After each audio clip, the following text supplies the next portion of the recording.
샬롬, 일상 속의 하루 묵상 시간에 오신 샬롬 공동체 가족 여러분 환영하고 축복합니다. 대림절 기간을 보내고 있는데요. 2000년 전에 오셨던 예수 그리스도를 기억하며 또 구원의 완성을 이루시기 위해 우리에게 오실 예수 그리스도를 기대하고 또 바라볼 수 있는 대림절 기간이 될 수 있기를 축복합니다. 오늘도 우리 삶 가운데 우리가 임만을 하셔서 현존하시는 하나님의 임재를 우리 삶 가운데 또 복으로 또 은혜를 누릴 수 있는 복된 하루가 되기를 또한 축복합니다. 저는 어제 대장 내시경을 받아야 했기 때문에 그 전날부터 또 마음껏 식사를 하지 못하고 또 참고 금식하는 시간을 보내면서 무언가를 그렇게 기다리는 것이 어떤 것인가라고 좀 이렇게 의미 있게 생각해 보는 시간을 가져보았었습니다.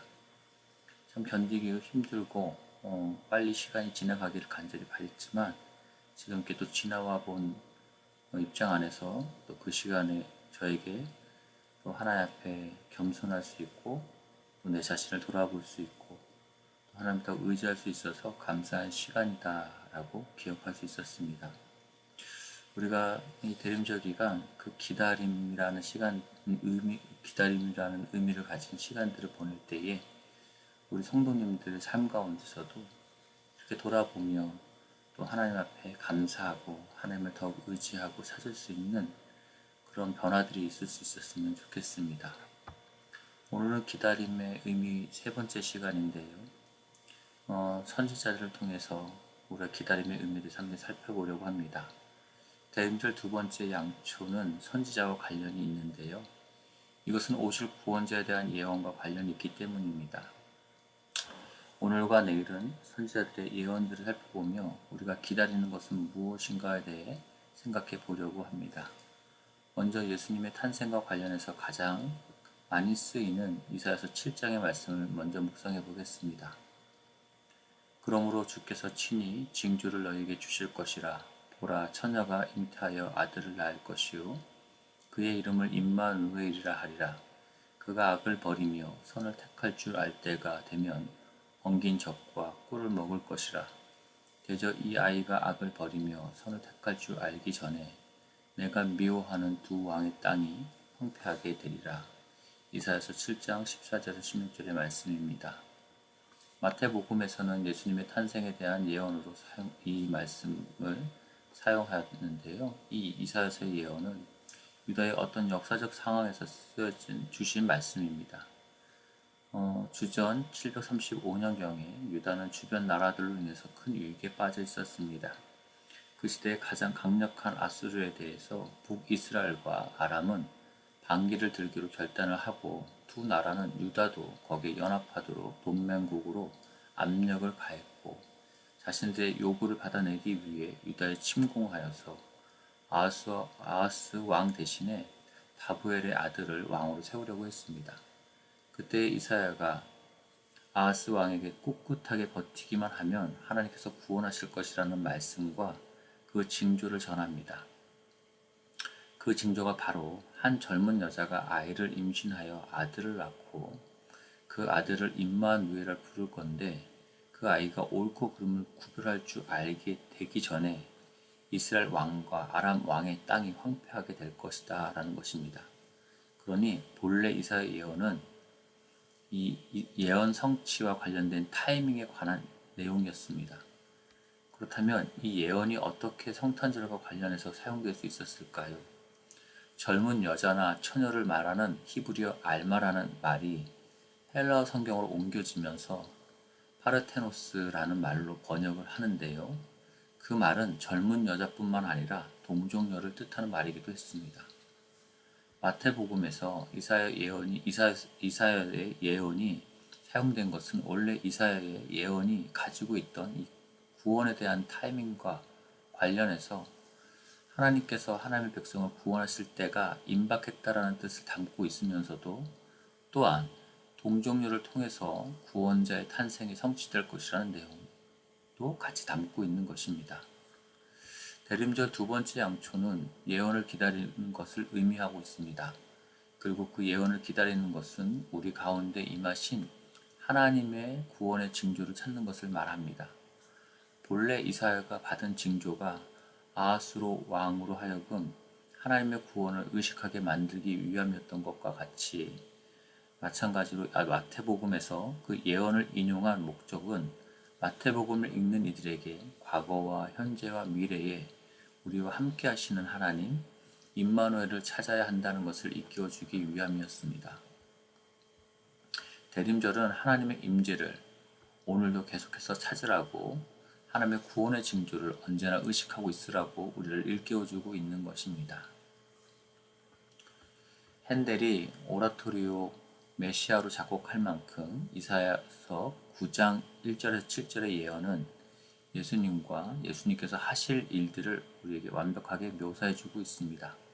그 중에 6절에서 7절의 말씀입니다.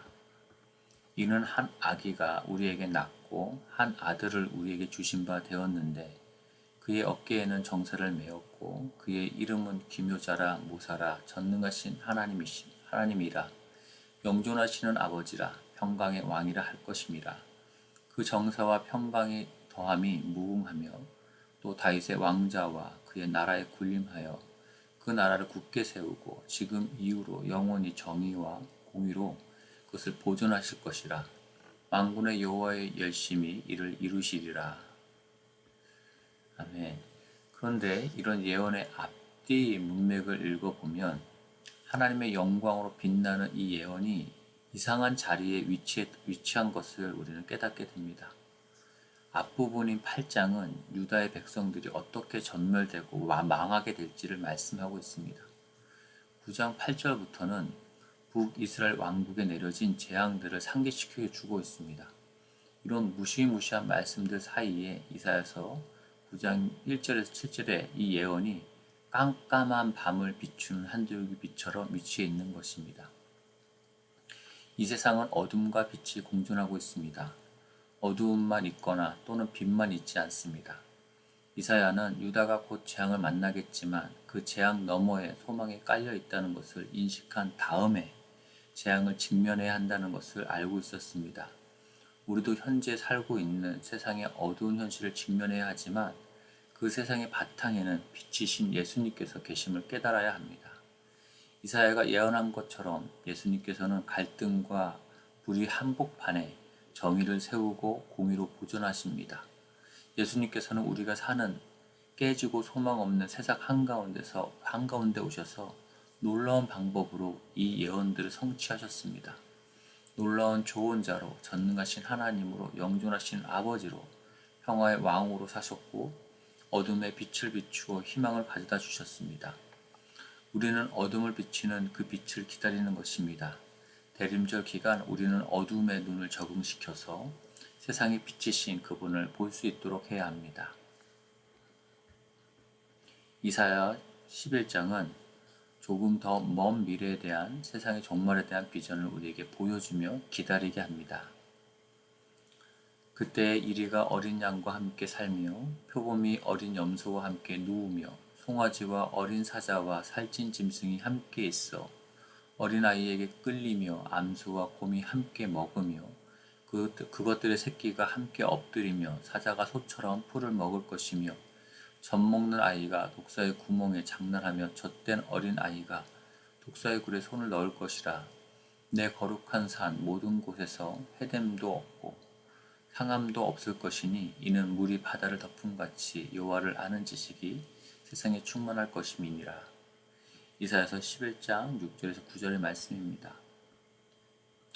물론 우리가 살아가는 세상은 사자가 먹잇감인 다른 동물들을 사냥하는 광경을 보여주지만 우리는 종말의 비전을 통해서 새로운 현실이 다가오는 징조를 알아보게 되고 더 나아가 그런 현실이 지금 우리 가운데 실현되도록 하는 법을 가르쳐 주시기 위해 하나님께서 종말의 비전을 예언을 통해 우리에게 보여주셨다고 저는 생각합니다. 종말의 비전은 모든 것이 성취되었을 마지막 때에 하나님께서 바라시는 세상의 모습을 우리가 더 분명하게 볼 수 있게 해줍니다. 그리고 그때의 순간순간들을 지금 세상에서도 볼 수 있다는 것을 상기시켜주고 있는 것입니다. 그래서 우리가 이 예언을 이루기 위해서 이상한 동물원을 만들라는 것이 아니라 종말의 비전과 비슷한 일들이 우리 삶 가운데 일어날 때에 그것을 함께 기뻐하고 기념하라는 것입니다. 마치 인종차별이 심한 남아공에서 흑인과 백인이 서로를 형제자매로 인정하거나 자기에게 해를 미친 사람에 대해 복수하지 않고 용서하거나 경제적 형편이나 사회적 지위와 상관없이 동등한 사람으로 서로를 먼저 존중해 줄 때에 이사야의 예언과 비슷한 일이 일어나고 있는 때라고 생각하면 되겠습니다. 이런 이사야서 11장과 같은 영광스러운 장래에 대한 비전으로 인해 우리는 기다리면서 또한 행동할 수 있게 되는 것입니다. 진정으로 우리가 마지막 때를 기다린다면 그러한 마지막 때의 순간이 더욱더 많이 우리 삶 가운데 일어날 수 있도록 우리는 힘써야 할 것입니다. 대림절은 우리에게 그와 같은 순간이 우리 인생에서, 우리 공동체에서, 우리 세상에서 언제 어떻게 있었는지를 뒤돌아보며 살펴볼 수 있게 합니다. 또한 하나님께서 뜻하신 곳이라면 그 어느 곳에서든지 세상을 뒤흔드는 평화를 만들겠다라는 결단을 새롭게 다져가게 할 것입니다. 우리가 오늘 주신 내용들 따라서 또 함께 기도하도록 하겠습니다.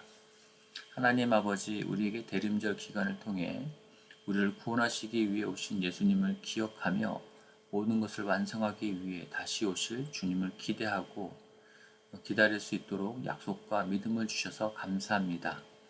오늘 이사야 선지자의 예언을 통해서 살펴보았던 것처럼 오늘도 우리 삶 가운데 임마누엘로 현존하시는 하나님을 계속 찾고 구원의 징조를 의식하며 살아갈 수 있게 해주십시오.